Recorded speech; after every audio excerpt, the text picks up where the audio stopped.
Hello there, a very good morning and welcome to Newsline on Friday the 10th of July 2015 with senior journalist Faraz Shaukat Ali and myself Shayan Silva, where we'll be taking a look at the headlines that are making the newspapers today. Good morning Faraz, how are you? Good morning Shayan, and how's the world treating you today? It's treating me quite well, Faraz. And on the day that the former president has made his formal comeback plan. Indeed he has, and on that note, shall we just take a look, shall we just skim through the headlines of the English newspapers? First of all, in Salon Today we have Battle Begins. Ranil signs nomination for Colombo. Mahinda signs for Kurunegala, as you pointed out. Yes. Faraz, what about you? The Daily News starts off the story that the civil society is dejected and that Sobhita Thera is an unhappy man. While Sobhita Thera is has expressed his displeasure. PR succeeds BR as Gampaha leader. That's the headline in the Island newspaper. Also, there's a caption that says seeks polls chief's intervention to delay FCID probe. We'll be taking a look at that story a little bit later on in the bulletin. But what about the Daily Mirror? The Daily Mirror reports with a lovely cartoon there of former President CBK and a little aeroplane. Apparently CBK has left for London for a pre-arranged family matter and will be back soon. We'll give you a bit more detail on that. Well, taking a look in detail now at the headlines of the newspaper. Battle Begins.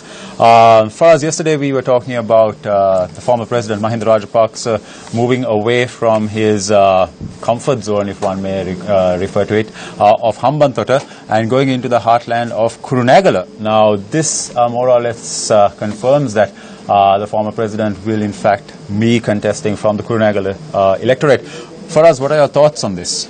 Well, it's an interesting move, but of course there's hardly any room for him in Hambantota, and Kurunegala is as good a place as any, and the former president is fond of saying that he can contest from anywhere and get elected. So it promises to be an election of sorts. A good battle. All right. In the meantime, 3 Rajapaksas from Hambantota. You mentioned that the former president didn't have room in Hambantota. In fact, 3 Rajapaksas will be contesting from the Hambantota electorate, while 3 Ranatungas also will be contesting from the Gampaha electorate. Faraz, what do these mean in terms of strategy, in terms of setting the pace for the election? Hambantota is the hunting ground of the Rajapaksa family. However, we have to take this in context. The former speaker, Chamal Rajapaksa, has been wanting to retire, but we understand that people from his electorate in Tisamarama have made representations to him and urged him to stay on, citing the fact that in the last 5 years, due to the fact that he was the speaker, hardly any development took place in Tisamarama. And of course, Nirupama Rajapaksa is not really part of the Mahinda Rajapaksa fold. She has her own distinct identity in the area, and even though she shares the name, she's not usually associated with the Mahinda Rajapaksa clan. And the other person, of course, is the son. So interesting, and clearly Mahinda Rajapaksa has found it necessary to go elsewhere, and he says he's confident. Interesting observations there. For us, also I just mentioned the fact that there are 3 Ranatungas from Gampaha. Yes. The island, as we pointed out, says that Priscilla Ranatunga succeeds Basil Rajapaksa as the Gampaha leader.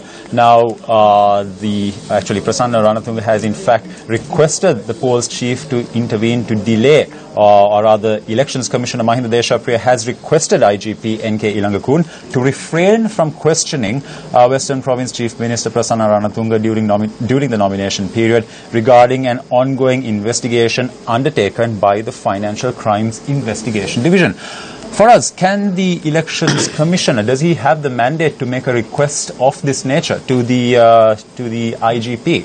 Yes, he certainly has the mandate, and he can ask for that. Actually what he's asking for is if the police feel an urgent need to question Mr. Ranatunga, the Elections Commissioner is asking the police to take into consideration the legally mandated duties of a district leader, such as the position that Mr. Ranatunga now has. It doesn't mean that he can do some sort of crime and get away with it, but it's a practical move.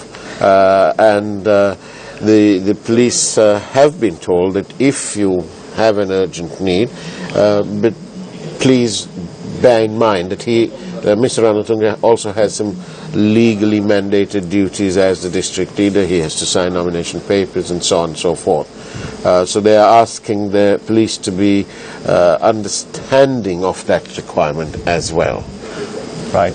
Priscilla Ranatunga, a name that came up yesterday on Newsline itself, with regards to the former President Chandrika Bandaranaike Kumaratunga and the nomination list. I believe the former President has in fact left for London, isn't that right? That's right. We have it on record that the former President Kumaratunga opposed the selection of Mr. Ranatunga, and clearly she didn't get her way. I'm wondering whether she took off because it was all too much for her and she needed a break. But we don't know, because she says that she's been there for a pre-arranged family matter. Yes, actually, yes. For us, in fact, Salon Today says that the former President Chandrika Bandaranaike Kumaratunga left Sri Lanka yesterday to England. Issuing a press release, Kumaratunga said that she had left the island for a pre-arranged visit to attend a family matter. Now, also in Salon Today is a story that says that the President says that I had no control over nominations. Also, the General Secretaries of the various parties have said that they are the ones who have the final say in the nominations of the candidates. For us, what are your thoughts on this? Well, that's true. During an election period, in the pre-election period, in the run-up to nominations, the party secretaries come out on their own, actually. It's their time. And that's true. I think the operative word in what President Sirisena said is that he didn't have total control. So the operative word is total. I'm going to interrupt you there just so that then our readers actually have an idea of what the story exactly says. Yes. So, when you were in fact touching on the fact of total control. President Maithripala Sirisena had told 9 representatives of the civil society on Wednesday that he did not have total control over the nomination process of either the SLFP or the UPFA. The civil society representatives met President Sirisena at the Presidential Secretariat at 9 p.m. on Wednesday. So in furtherance of that, for us, the total control element. Yes, the President is he may not be saying what people want to hear from him, but he is saying it the way he sees it. And that is that he had no total control. He had obviously some input, but not total. Total control. For us also, the Daily News, I believe its paper is with you. Civil society dejected. Sobhita turns down President's request is the headline in the Daily News. Now, yesterday for us, we were talking about the middle path. We were talking about how the President and the former President will be aligning themselves on the middle path. Yes. What does this story have in connection with that what we were discussing yesterday? Well, we must acknowledge the leadership that Sobita Thero has provided in this matter, and his role he played in starting this whole, kick-starting the process actually, in the call for change. However, political realities has meant that not everything could be achieved, but that's how the cookie crumbles. And so it's one of those things, you can't achieve everything. And as for the middle part, the constant quest is for the middle part to be achieved, and it's an ongoing process. And this country, of course, is always reliant on matters ecclesiastical. The middle path, indeed. For us, we actually have Mr. Faiz Mustafa, the legal advisor to the President, to elaborate more on this story with regards to the President saying that he did not have total control over the nominations and what the General Secretaries, in fact, have commented on. Mr. Mustafa, good morning. Hello. Good morning, Mr. Mustafa. Morning for us. Thank you for being up so early for us. The papers report that the President Sirisena says that he had no control over the nomination list. As the President of the party, is that true? Is that possible? For us, I think that would have been stated out of context. I believe that he's the leader of the Sri Lanka Freedom Party and there is a nomination board, and he would have delegated that function to certain officials of the party.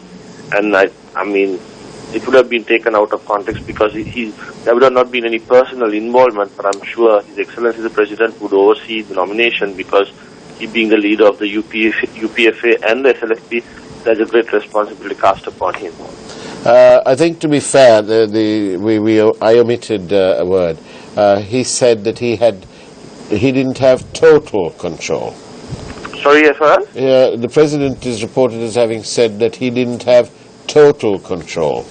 I mean, again... Would that be about right? When you mean total control, it's a collective, it's a party, it's not an individual. So there are various views and various persons who express their views. So I mean, that again, I believe would be stated out of context, because when you say there is no need to have control, it's a collective effort, because we need, it's a party where you're facing election.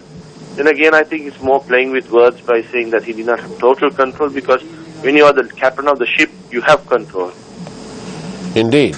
But can you also tell us, Mr. Mustafa, how do you feel? Do you think the March the 12th declaration that the political parties, the nomination boards, the secretary generals of these parties are paying heed for this call for a cleaner, better representative of the people in Parliament? Sorry, Faz, I couldn't hear you properly. Do you feel that the various parties, the SLFP included, are paying heed to the March the 12th declaration in which there is a call for a better quality representative in Parliament? Yeah, I think for us, I think everything would fall in line, and I'm sure things would move forward. Mr. Mustafa, thank you so much for joining us this morning and for the comments expressed. Well, with that, we wrap up this edition of Newsline for today. For us, I believe you have some words of wisdom that you'd like to share with us. Indeed. If you cry because the sun has gone out of your life, your tears will prevent you from seeing the stars. Have a good morning.